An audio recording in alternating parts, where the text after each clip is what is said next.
Florida has just now taken a massive step in the direction of making the internet a free place again. Applause, Florida. This adds itself onto an ongoing trend both over in the US and internationally, where both nations and states are more and more often starting to see social media and the influence they have in our modern day world, and their clear editorial control of that influence, as a wee bit of a problem. Now, I found a bunch of articles talking about the law, but almost all of them mentioned a certain election and the role that these social media companies may or may not have had in that election. And well, I'm not allowed to speak to that, so you'll have to excuse me for not bringing up an article on this one. The law itself is fairly straightforward. It simply says that a social media company is not allowed to block, ban, or edit any message made by political candidates, either for local positions or federal positions, national positions. If they interfere with a person standing for local governance, then the platform will risk incurring a daily fine of $25,000. And if they interfere with a national candidate, it is $250,000 each and every day. My only complaint to that is, why not $250,000 for both? I mean, come on. Politics on the local level is important as well, right? And to be fair, I have limited sympathy for the social media platforms. Now, you probably are not particularly surprised by my opinion on this, that this is good. It is great, in fact. Social media should not have the power to limit a political candidate's ability to speak on platforms where they, of course, also host his opposition. Doing so is obviously favouring and advantaging one side. Now, the counter-arguments against this are the usual funny ones. See, I did talk about this a little while ago, the Kotaku simp suddenly seeing his favourite hot tub streamer being demonetized, and all of a sudden, oh, Gasparoni, this is a problem. These companies have near complete authority to just yeet anyone for whatever reason they want, whenever. This is an issue now, all of a sudden. And now, of course, suddenly we have Democrats saying, oh, this is very dangerous for free speech. Yes, frightfully dangerous. Oh, what? You're telling me that social media companies can no longer ban my competition? Well, this surely is a First Amendment problem, isn't it? God damn it. Ugh. Now, the bill isn't perfect. There are some weird additions, like, for example, Disney is exempt from any rules depending upon this law because theme park owners don't need to, play by the rules. Now, I get it. I understand why. It's because Disney is, of course, in Florida, and it is undoubtedly a massive source of income for just people in the local area and for the state itself. So, politicians. There should be no filthier word, really. But still, why? I mean, come on. Not that Disney even has a social media platform. Do they? I hope not.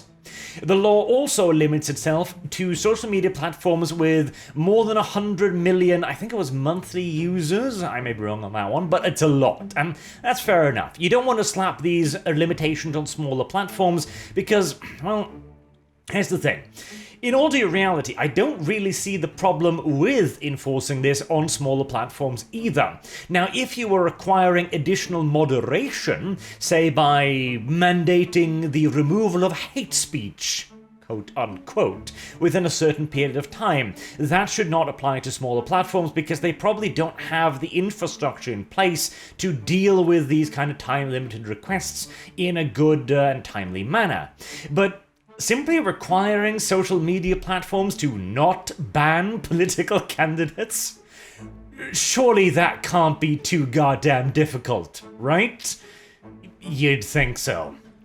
Now, I've seen the claims that this is, again, unconstitutional. It feels like anything done in the US is unconstitutional in one way or another. And considering the Constitution was intended to be a fairly broad thing that would protect a lot of freedoms, hey, maybe it even is. Though I must say the examples I've seen so far have been rather lacking. For example, I gotta read this one out here, a quote, because this one is really good.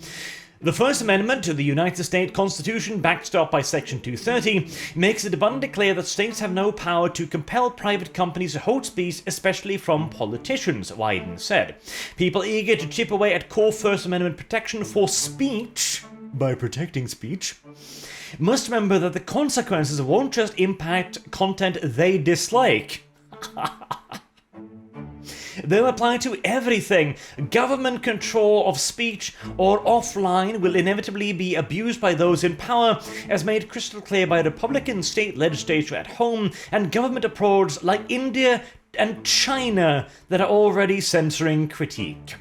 I do believe it was a certain German at one point that said something along the lines of, accuse your enemies of what you yourself are guilty of. And boy, oh boy, oh boy. So, yeah, government control of speech is a problem. Hell, I agree. But governments mandating that speech be free?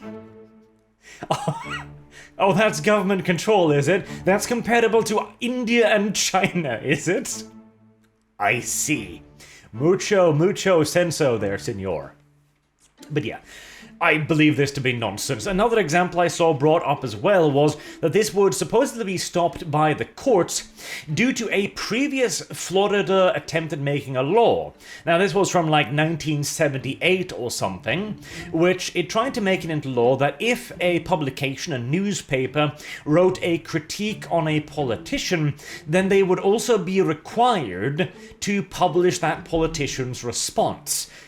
Now, honestly, I don't even really see the problem with that. Okay, you want to lash out at someone? That's your right, and surely they then also have a right to respond, right? Hell, I don't even see the issue. Now, in that case, the argument was that publishers, did not have any legal requirement to host people that they didn't want to host. And okay, fair enough. But therein lies the little problem, doesn't it? Because, well, here's the issue. Normally, you would think then that Section 230, which offers protections to platforms, specifically not publishers, if they were to say, oh, this is our precedent, then they declare themselves as publishers, right? Which would mean that they would relinquish their Section 230 protection. Logically, yes. Unfortunately, the legal system is not necessarily logical. In fact, there have been several lawsuits launched against social media companies previously, where the companies literally in the same paragraphs have claimed their rights as a publisher and then defended those rights as a platform, literally within like 2 or 3 lines of one another in the argumentation. And so long as the court isn't actually asked on that particular question, like, okay, is this you being a publisher or is this being a platform, and does this protect you under Section 230, it technically doesn't really matter, and so far as it appears. Now, I do not hope that this is struck down, and there was also the interesting little memo by Clarence Thomas, that was his name, right? Clarence Thomas, the Supreme Court Justice, stating that social media companies may be legislated like utilities, which is a very interesting idea. It seems a little bit too extreme, everything considered, but then again, at some point, when your house is clearly on fire around you, you might think that using the fire hose, well, it'll cause some water damage, but what is the alternative? Yuck.